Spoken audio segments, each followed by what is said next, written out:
Hi, welcome to episode 2 of Fits and Starts.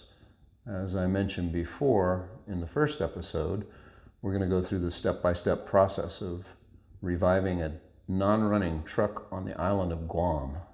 And first thing I do when I get involved in these new vehicles is I start a project. So it's going to be known as the project. So it's the M1148 Guam Truck project. And when I do start a project, the first thing I do is I start a spreadsheet. So I've got a fairly extensive one going because there's a lot happening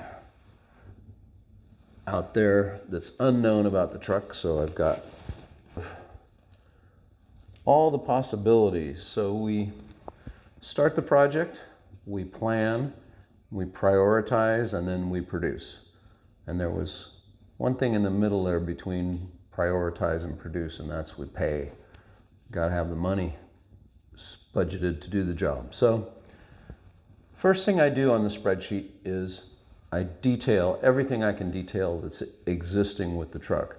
So we've got it as an MTV, that's in the FMTV series. So that military jargon is family of medium tactical vehicles, and they have a light tactical vehicle, which is 2.5 tons, 2 axles.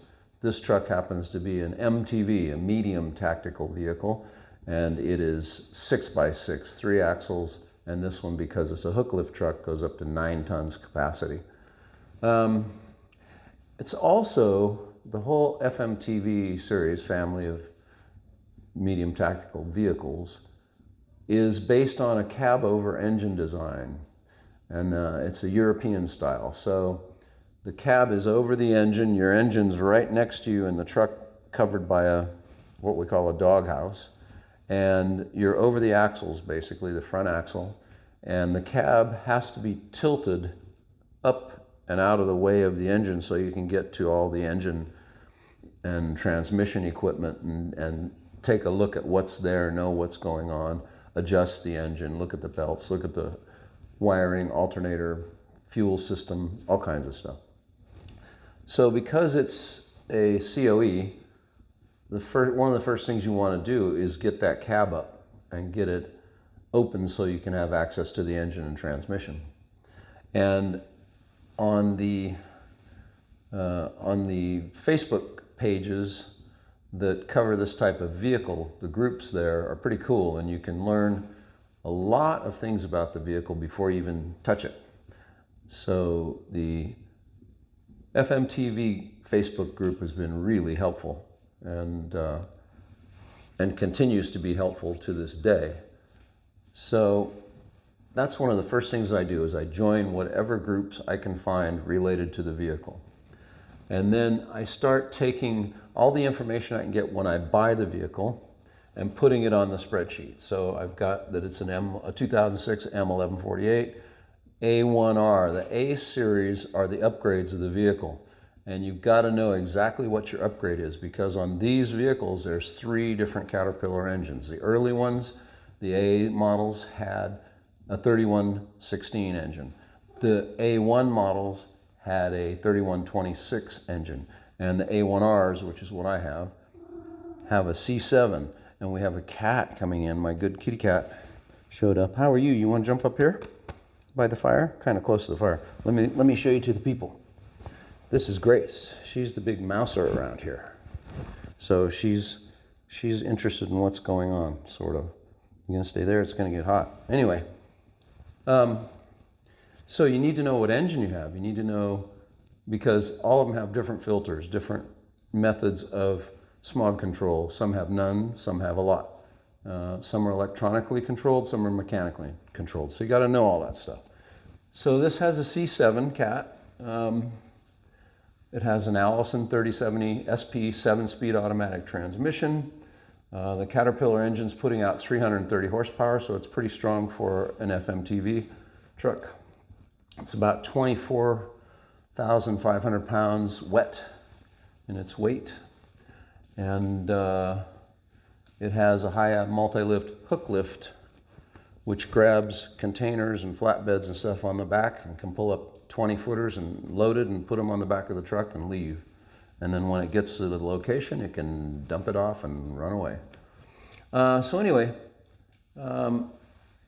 it's interesting. It's an interesting combination because the cab and chassis are made by Steyr Puch in Germany, and the rest of the parts it has to be over 50% US made parts in the vehicle construction. So the rest of the driveline, the axles, you got Caterpillar, you got Allison, you've got Meritor US axles, and it makes up about 70% of the vehicle. So that's an interesting group of ingredients. It works pretty well, but every vehicle you ever own is going to have its foibles. So in all the pictures on the auction site, I was able to get the data plate on the vehicle and know a lot of basic facts about it.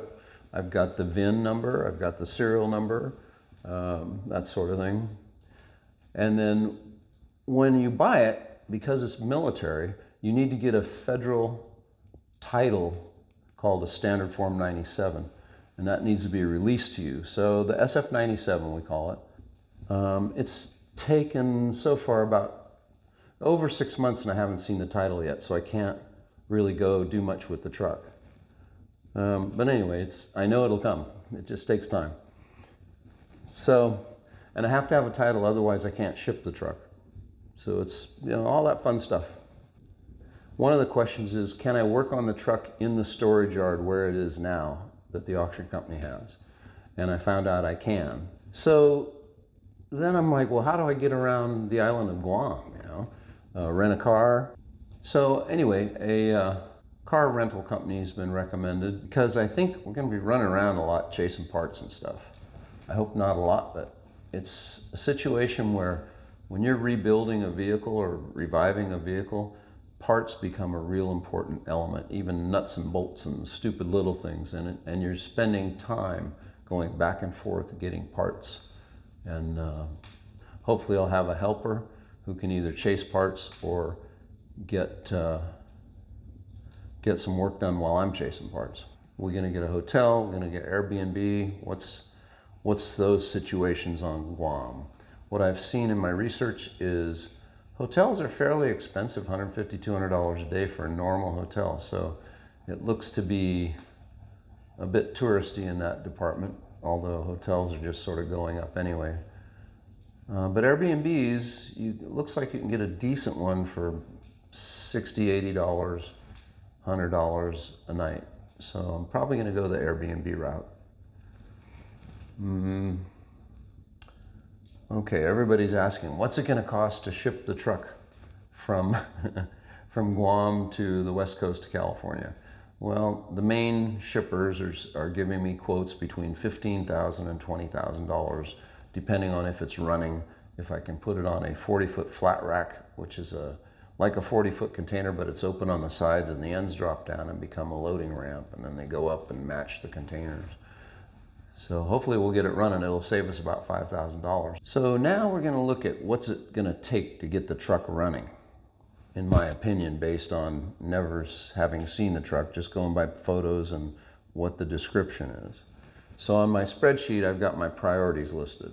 The first thing I ever do with any vehicle, now I have to say internal combustion vehicle, is you check the oil. Check the engine oil, because that'll tell a very important story. If the oil's clean, clear, slick, that's a good sign that the engine is okay, one of the big elements. If it's sort of a chocolate milkshake mocha color on the dipstick and the oil, it means there's water in the oil, and that means bad head gasket or worse.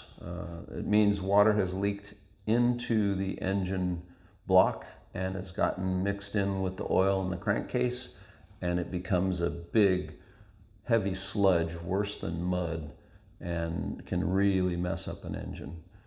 And if that's the case, you've got to drain all the fluids and then start looking for why it happened and flush everything. It's a mess. And in this situation on Guam, if that's the case, we'll stop working and we'll have it towed to put on the ship and hauled as a dead vehicle.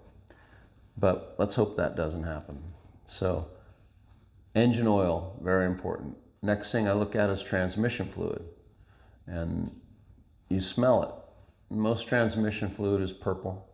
So you kind of look for the color. You smell for any burning smell. And obviously the level's got to be good.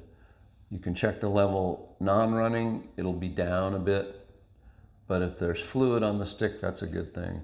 Once it's running and idling, then you check the fluid again and it should show full. Okay, so in order to check the engine on an LMTV, the dipstick for the engine and the transmission are behind the cab, so you don't have to raise the cab. So it's easy to check. First thing to check.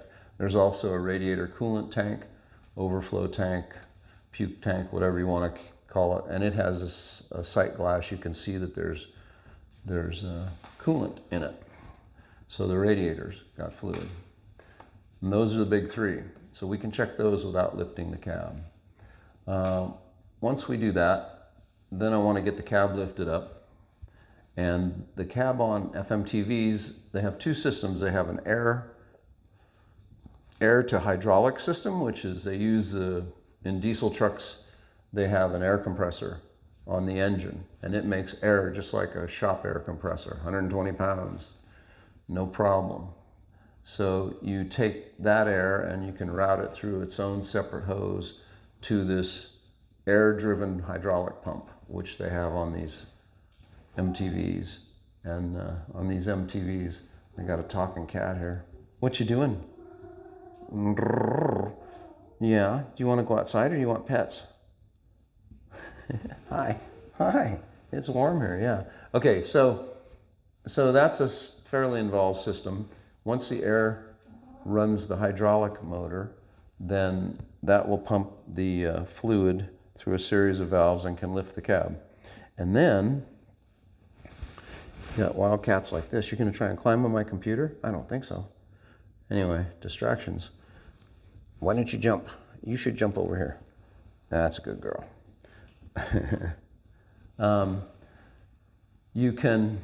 There's also an override. If the engine's not running and the air is not being generated by the compressor, you can hand pump the cab up. That will raise the cab slowly, but it will get it up and you can see the engine and all the driveline components. So that will be the next thing to do after we check the fluids. But they weren't able or didn't want to lift the cab, and they say in the inspection, they do an inspection for you at the auction, and it says inspector was unable to raise the cab, so they couldn't start the truck, they couldn't play with anything. The next problem is there's no batteries in the truck. So you have a battery box. The cover was up on the bed of the truck, and there's a battery box with like 8 cables just sitting in the box, disconnected. So got to figure out that whole system and get batteries. They normally run on 4 batteries, and it's very complex. It's kind of overkill. They use 4 small batteries. The other cool thing about the LMTVs is they are a split system. They're 28 volt and 14 volt, or 24 volt, 12 volt. They have a split alternator that puts out both 28 and 14 volts. They have split electrical systems. Most of the 28 volt stuff runs a starter. All the heavy duty systems, the 12 volts runs the running lights, headlights, smaller systems. So you got to make sure both of those work. And when they hook up 4 batteries, they hook them up in parallel and in series to get a 12-24 volt combination. And it's fairly complex, but inside the battery box cover is a sticker that shows the basic 4 battery wiring diagram. So I'm pretty good at electrical stuff, so I'm pretty sure I'll be able to take care of that. I'm going to go with a simpler 2 battery system. If you're familiar with trucks, I'm going to use 2 Group 31 type batteries. Although the military uses standard top posts, they don't use thread-on or bolt-on studs. So I'm going to try and find a Group 31 cold cranking amp equivalent battery that has posts, because there's tons of cables already built there that I won't have to build. Okay, and one of the pictures I'll show you here, there is what I feel is the reason the truck got surplused. And that is the drive shaft from the back of the transmission to the first rear differential, meaning the main rear wheel drive shaft, is split into two shafts with a carrier bearing in the middle. And the carrier bearing normally is mounted on the frame with a couple of bolts, and the drive shaft goes through it and it helps it split drive shaft run nice and smooth. This carrier bearing is off the frame. It looks like it got hot. It's very rusty, and the spline shafts going in and out of it both look like they got hot and have no paint around them or anything like that. So you've got a situation where obviously something happened with the driveline. So that thing's slapping around. It's laying down almost in a V. So if you move, that thing's whacking everything. But it appears they didn't move it much. And if they did, it was at low speed, because nothing's really bent, it's just hanging. So that's the first thing I'm gonna need to solve, in the sense that A, I have to remove the drive shaft so it's not banging around. B, it's all-wheel drive, so there's a second drive shaft coming out of the transfer case going to the front axle, and it looks good. So I'm gonna try and drive it out on front-wheel drive with no rear drive shaft. The other thing I see is that the brakes are caged. Air brake systems, those are real important things, because brakes are what stop you. In a 30,000-pound truck, you want the brakes to work before you even try to move it. So we do a lot of brake tests. I'm a CDL driver, so I'm well versed in air brake systems and repaired air brake systems. So my feeling is, okay, the drive shaft was down, so they needed to tow it, and they caged the brakes, meaning in air brake chambers, the chambers they have a big spring in them, and when there's no air in the chamber, the spring pushes the brakes on like an emergency brake all the time. So every wheel has a chamber, at least one. Some wheels have two chambers, and all of those are pushing. It's like dead man brakes. If there's no air, the truck stops. That's why you see these big skid marks on the highway where big rig trucks have gotten their brakes locked on. Mainly it's because an air hose is broken, bad inspection, bad maintenance, and the hose is broken, the air leaks out, and even before the guy can get off the road, buzzers go off and warn you, you've got like 30 seconds, a minute maybe if you're lucky, to get off the road. A lot of these guys don't even make it off the road. It just skids along and leaves a big mark and flat spots the tires and makes a mess. You got, 8 to 16 tires that are going to go flat spot on you at $400 a tire. So it's not a good thing to lose air ever on a big rig truck. So when we check brakes, which you'll see in the next episode, which will be the Guam episode,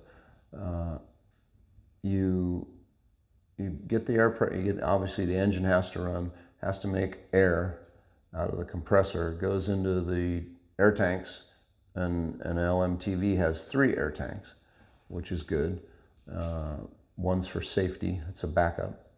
And once you get the pressure, and it indicates on the dial, you have a buzzer up till about 90 pounds, 60 pounds, 90 pounds, and then I like to go to 120 and hear it blow off, hear the governor blow off the pressure and on the compressor. So we get to 120, then you pump the brakes a couple times to set them, and then you hold the brake pedal for a minute, and you can't drop more than 3 pounds. Then you know your brake system, the air is good and tight and there's no air leaks.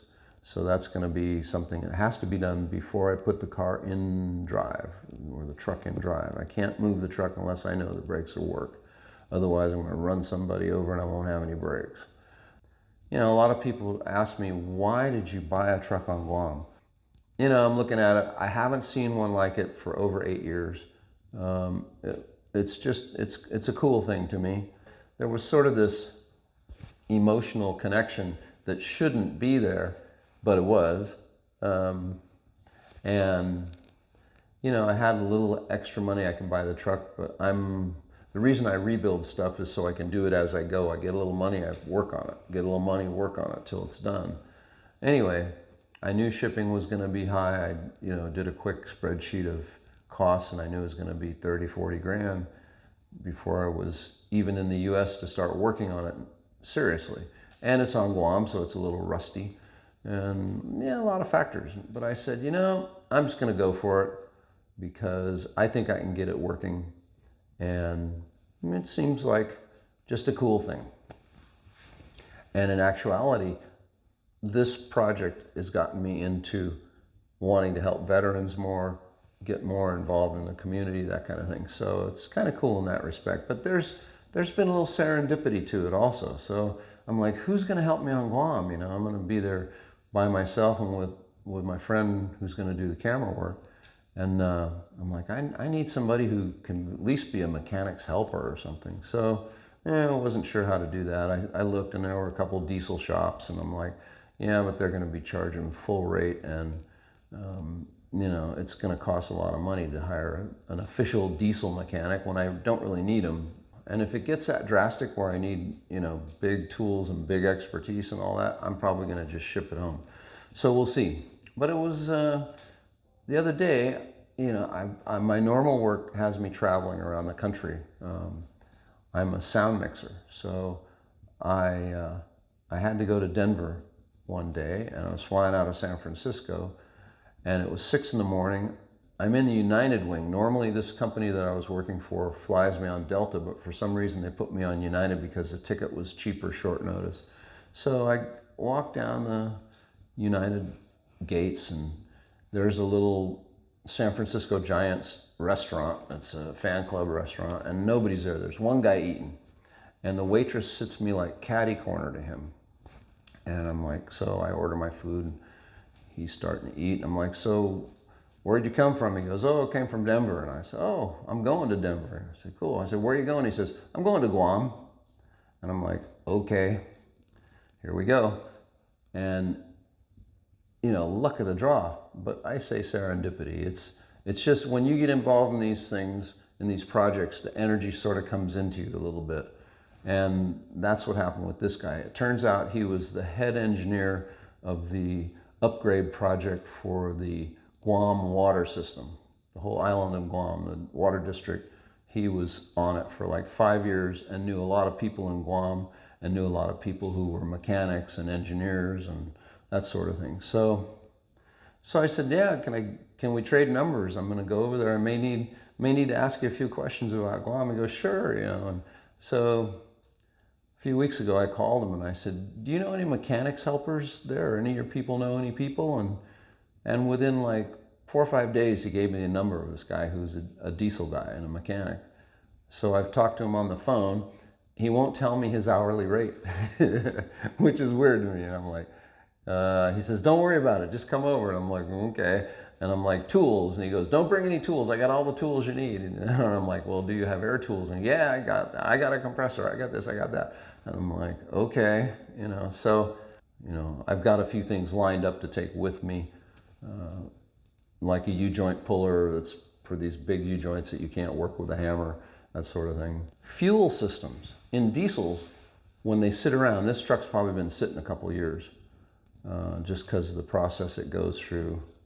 First it doesn't work, then they have to make a determination if they're going to get a new truck to replace it, and that takes 6 months, and all the bureaucracy, you know, the governmental stuff, budgeting, etc. So this thing probably sat for a couple years. That tells me the diesel's probably going to bloom. Diesel has a tendency to bloom in tropical weather, meaning inside the tank, even though it's sealed, the condensation from hot and cold will create a growth of an algae, and it just clogs filters and makes a mess. So my plan is to drain the diesel tank, bring some brushes I can get down in there, like stir sticks for paint cans, things like that. Stir all that stuff up, drain it out, flush it, and then put good fuel back in. So we're going to have extra fuel, you know, things like that. Now, Along with that, I'm going to change every filter from the tank up to the engine. And there's a water fuel separator filter. There's a first primary fuel filter and a secondary fuel filter. So we're going to get all those. I got to get 5-gallon buckets, which makes me think of Home Depot and their orange 5-gallon buckets. This is not a pitch, but not a plug, but just reality. So there's a Home Depot on Guam, and I'm going to see what they have also. So there'll be, I need 5-gallon buckets, microfiber towels, things like that. Batteries. I called there's a Napa dealer on Guam, and I called Napa on Guam, and I said, hey, how much are Group 31's batteries? Do you have any? And they go, oh yeah, we got like 28 of them. I'm like, okay, well, how much are they? They're $258 a piece. I'm like, okay, so we're gonna have $500 or something in Group 31 batteries.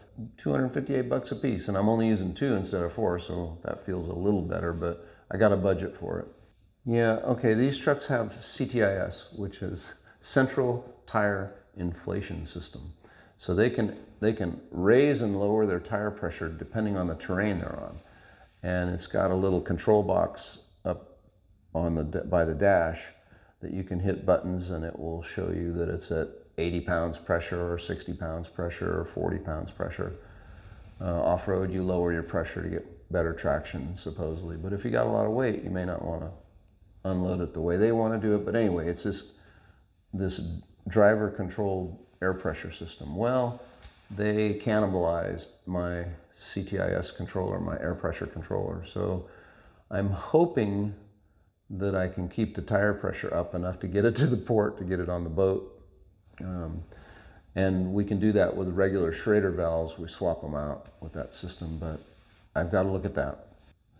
To air the tires up, we either need a compressor or we put a fitting on one of the air tanks on the truck if the engine's running and the compressor's making air, and we have our own air supply, just like a compressor in a shop.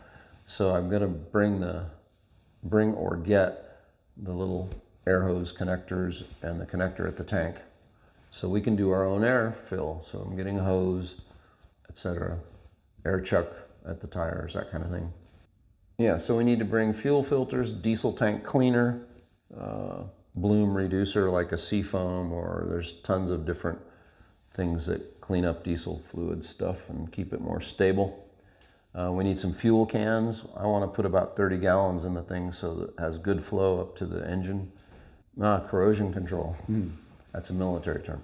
This thing is rusty because it's been on Guam and it's been sitting. You're on a tropical island, so it's rainy, humid, wet from regular rainfall, and then everything is the beach, basically. So you're next to salt water all the time, especially the military bases. They're all down by the beach.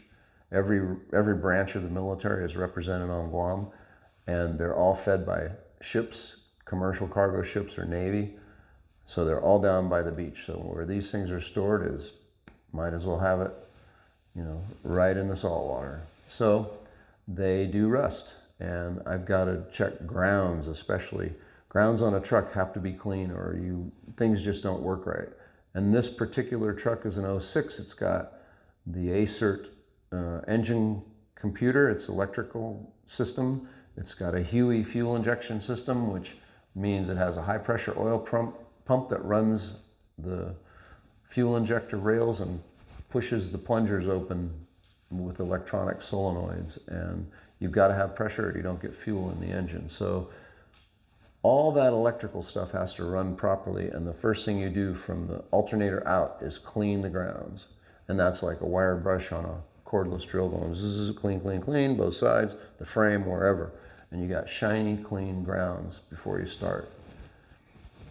Okay, the driver door. The driver door is missing its latch on the door frame, so it doesn't stay shut. They've got a strap holding it shut right now. So I got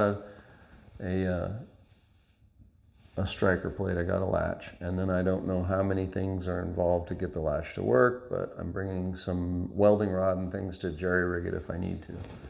The window's down about 3 inches, so it's been getting rained on, and you can see it's on the driver's side, and you can see the driver's seat is just rotting out because that window's been down a while. Yeah, I'm gonna just basically get a piece of wood and wedge the window back up to close position and just make it so we can get it on the ship so they can open the door and close it and get it on the ship and get it off the ship when it lands.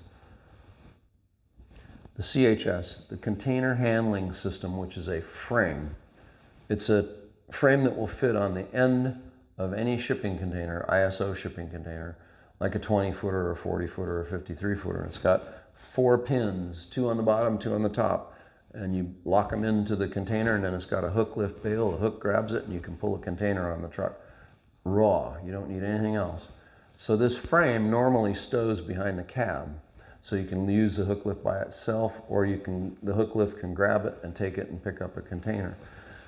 Well, they've, for some reason, put it on the frame of the truck, I think for moving it, because it's too tall to put in a container with that thing standing up. So they laid it down and they wrapped it with 1 2-inch ratchet strap. So I got to get probably chains and binders and straps to hold that thing properly for an ocean voyage. And then the hook itself is split with a pin, and you can pull the pin and drop the hook down and save about 18 inches height. Same with the container handling frame holders. They reduce in size too, so everything gets down below the cab height. The whole truck drops, I think, 18 inches.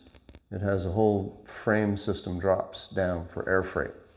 So you can put it inside a C-17 carrying a 20-foot container, which is interesting to me, having been an Air Force loadmaster. Those are the primary things. If any of those major components aren't functional and I can't fix them, the truck's not going to drive. So there will be others also. I have another full page, like 40-item checklist that's similar to this, but this is based on what I've seen on pictures and in their description. My biggest fear is getting the cab up. If we can't get the cab up easily, it's going to be a long time before we know whether the thing will run or not. So that's kind of the major item there. Once we get that done, then we can look at all the systems and see what we're going to have. So that's about all I have for now. And we're going to be going to Guam soon. And I also want you veterans out there to know, and friends of veterans, that if you've got a unique vehicle you've seen or want to work on and revive, restore, whatever, please leave notes in the comments and contact me. Thank you for watching episode 2 of Fits and Starts, and the next time you see me, I will be headed for Guam.